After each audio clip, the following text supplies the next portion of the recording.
Hello and welcome back to Arsenal Domination, where I'm going to do a quick preview of Manchester United against Arsenal in the Premier League this Sunday. But before I do so, I just want to sort of cover a quick bit of news, which is obviously Joshua Kimmich, who was linked with Arsenal in the last 10 days or so, has in all likelihood committed his future to Bayern Munich. I've not covered it on the channel really in any detail at all, in fact at all, because I simply never believed that he was coming to Arsenal. I always believed it was a negotiation ploy to get a deal sealed with Bayern Munich, and that has proved to be the case. But just to sort of bring you up to date with that, I will start with that news. But anyway, into the preview for Manchester United v Arsenal. Both sides obviously coming into this one in different form. I think it's safe to say. Both sides not had the season that they hoped it would have for various reasons. And both sides come into this one on the back of a European fixture midweek. Both away. Arsenal played on Tuesday, Manchester United Thursday, so big advantage there for Arsenal, an extra 48 hours rest. And a big advantage in terms of the psychological approach into this game for Arsenal, given the fact that they won 7-1 in Eindhoven. It means they don't have to worry about the midweek game. They can make plenty of changes for that game and play whoever they want really in this game. They can go full strength.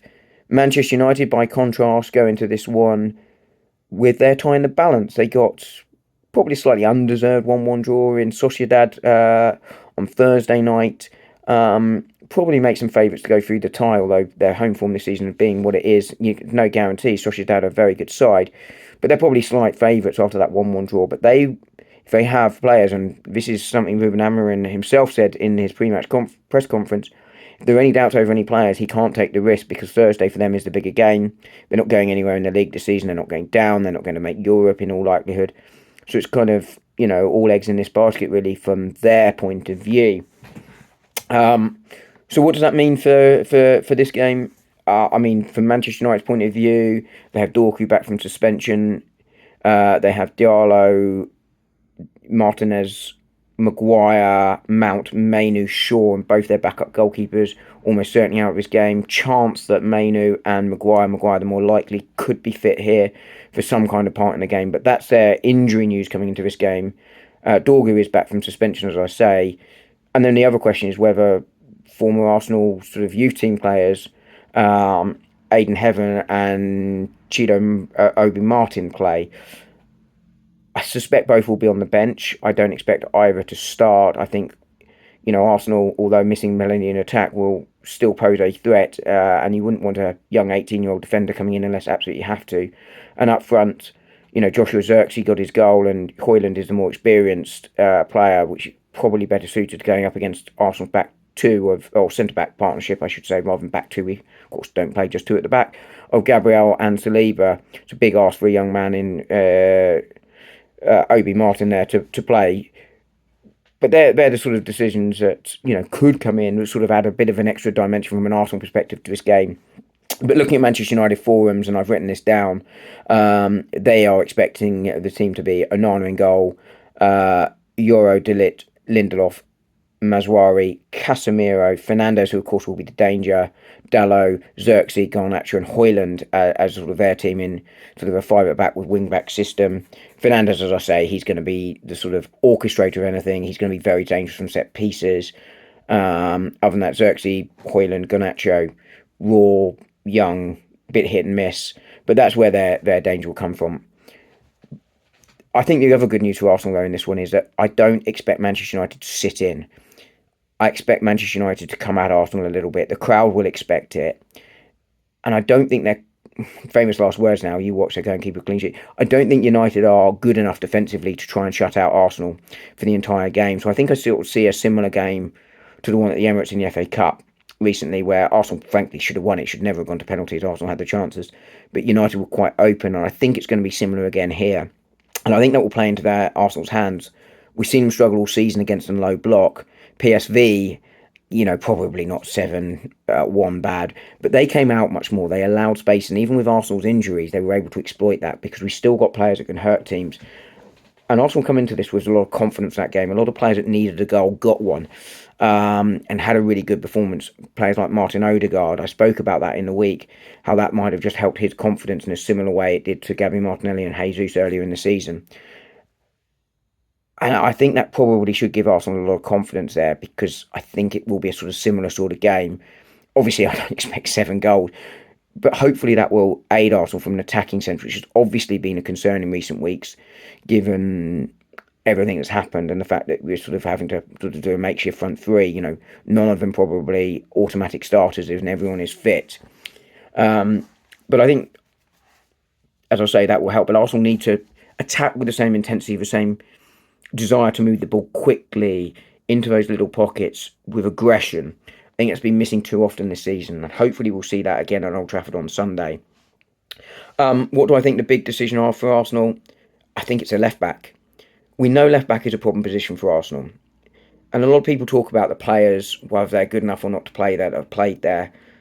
I think it's a system thing. I think every system has its weakness, and Arsenal's in some ways is its left back. It's asked to play a lot further forward. It's asked to invert in midfield, and that leaves a big gap behind, which Gabriel does a really good job of helping to cover. But it does ask a lot of the left back, and it does expose them slightly from a system point of view.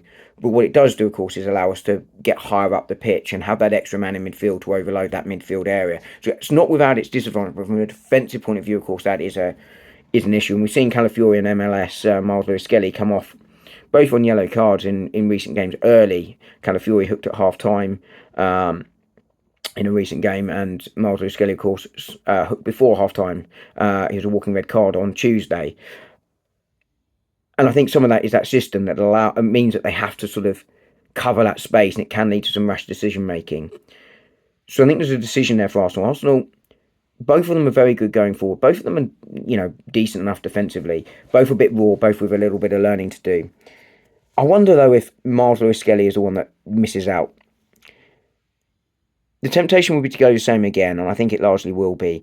Miles Lewis-Skelly is the one that may miss out. And I think there's 2 reasons. One, I think he's looking a little bit tired, which I think might be one of the factors contributing to these sort of late rash decisions he's making. But the second would be just to... I was talking about this earlier with True Gooner and a couple of other guys. Not punish him, because punish is the wrong word, but to sort of teach him a bit of a lesson here about, look, when you're making these decisions, it can cost a team.